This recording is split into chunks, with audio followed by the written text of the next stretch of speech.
Well, that indictment, if you consider the prevailing existential situation then, that the main man, senator, was in prison, was incarcerated, so you'll understand that most of his acolytes would have been incapacitated psychologically and even strategically. But let me say this, I am not the authority when it comes to politics. At best, I am just an activist, and I am good in political communication. I am good in strategy. The main political leader, the guru, that understands politics is Senator Peter Nwaoboshi. So whatever he says, I will go with him 100%. So quote me along with him. Let me tell you something that happened. When Dr. Saraki was installed as the Senate President, I went to visit the late, his boss, the late Obi, Senator Nosik Ikpo. I went with my elder brother, my friend, who is a bosom friend to classmate to Senator Peter Nwaoboshi. That is Bros Jude Azimo. And when I got there, the old man was using jam to eat bread and tea. And I was wondering, at this age, this man is still taking sugar. And I asked him, Daddy, can you take, he said, yeah, that he can even take the normal sugar, that his system functions very well. Then I asked him, Daddy, if I may speak in my native language, I will translate it. How did you bring up Peter Nwaoboshi? Has it ever happened in a democracy where a minority party will tell the majority party in a press conference about a week to the elections of the Senate presidency in 2015, that Lawan, who is a candidate of the APC powers that be, will not make it as Senate president, and that Saraki will make it as Senate president? And the old man started smiling. He dropped the bread on the tray. In a mouthful, he told me, "Oha no oha go, oha no oha go," meaning that this crescendo of achievement is the best anywhere in the world, because he said that it is a concept of medolonwa, that you are not a successful leader except you have somebody that would succeed you. He said, no, it has not happened before. That the closest was during the Awolowo NCNC time, when there was cross-carpeting. But it is not this classical like this one. That Peter Nwaoboshi is a very smart, strategic politician.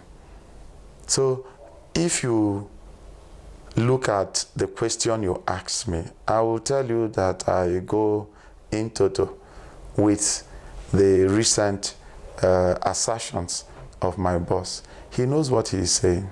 You remember he told you that the SA to the former Attorney General called him, and I was apologetic and gave him an insider information of who and who did what they did. And he said at the right time he will keep mentioning names. But along the line, he's been mentioning names, and you know, it's adrife. It's not something we should be talking about. And to think that Aniago and all the media, it is one that wrote, he started by lying, Chiazo. He started by lying. There was a piece he wrote. I'm just trying to reply it. It's even like I'm giving him unnecessary attention. Because the first paragraph he wrote was that Sen Nwaoboshi beat Nwaoboshi at the 2018 PDP and Elueme senatorial primaries. You and I know that the committee, the PDP committee, in an open field, declared Nwaoboshi as the winner. That's the authority. Then he went to court, even against all the not having the enough legal grounds. He usually bribed his way and obtained victory. But at the appeal court and at the Supreme Court, Nwaoboshi won. How can Chiazo, who is supposed to be a tested journalist, write a post in the first paragraph of the post and make an assertion that Ned beat Nwaoboshi in 2018? Who is his authority? There is what we call epistemology, the study of knowledge. My prof who taught me epistemology is Professor Nwodo. He said he defined epistemology following Lonergan as the understanding of all understanding. Not only will you understand what there is to understand, but you possess a fixed base, an invariant pattern that will open you up to further developments of understanding.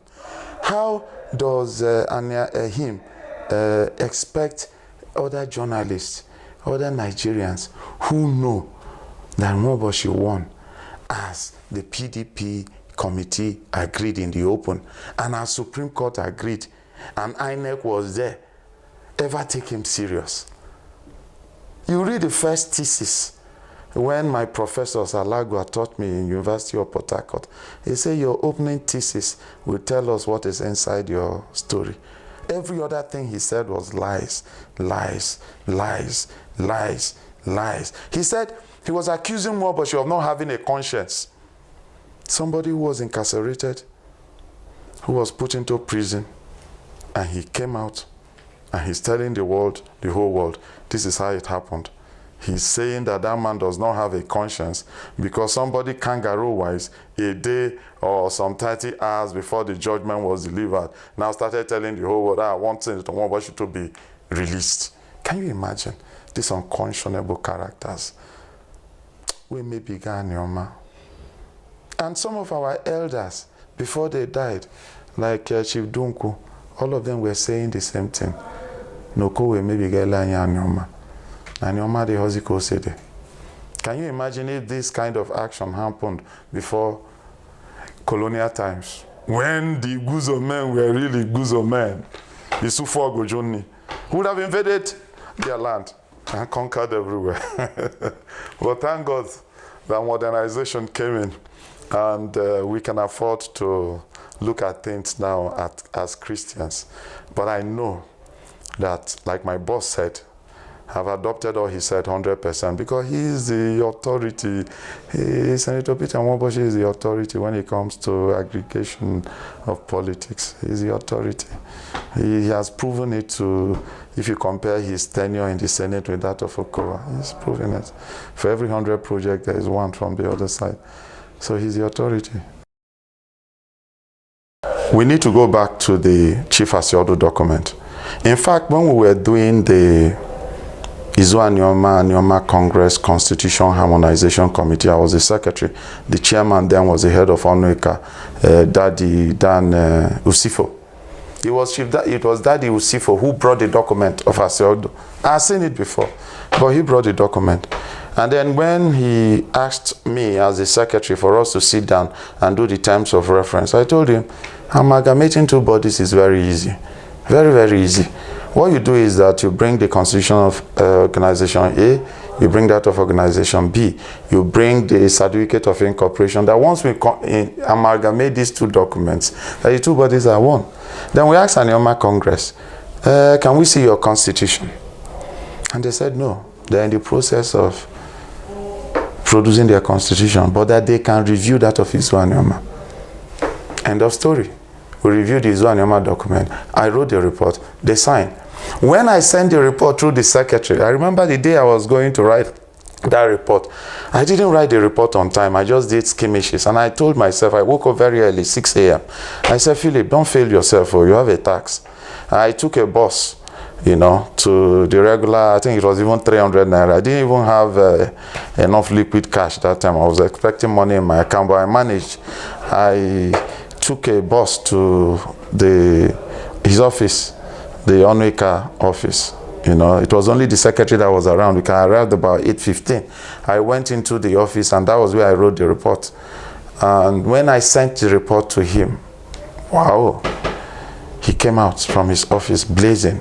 This is the best report I have received. Oh, they say you are good at this thing. Oh, you're so straightforward. You didn't write like a politician. And everybody signed. I remember my big bros, Sir Ima Okafor. He was in Calabar attending a conference or thereabout. They sent the report to him, I think, by WhatsApp. He said, yes, Philip, that was how it happened. I remember at the Fesomos Palace, I met a very brilliant man. One of the most brilliant politicians we have is Ochonogo. You know, he's unsung, but you will not know it. He told me, Philip, I read that your report is too good. The same thing Dr. Onwugo when he commented. The same thing by the NNU group. It was led then by Uti, Barrister Uti, who represented your then chairman of NNU. He said, well, since you have Dr. OJ in that committee, you have our late Amazon, Mercy Ashigogo. Oh. Although we used to disagree, but we were young and we agreed we'll work with his one. We will not go to Congress. We'll stay with our elders, you know. Uti commended her, commended OJ. So we glorify God. We glorify God. We give God the glory. Nwaoboshi is out. No longer will anybody say that Peter Nwaoboshi is a corrupt man. He's gone through the whole rock.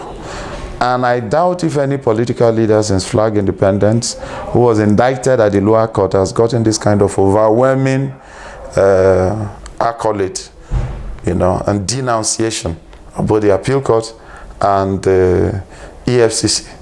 I think that this may lead to a radical review, like my Ubili Council Professor Leroy Edozian suggested. The EFCC needs to be reviewed.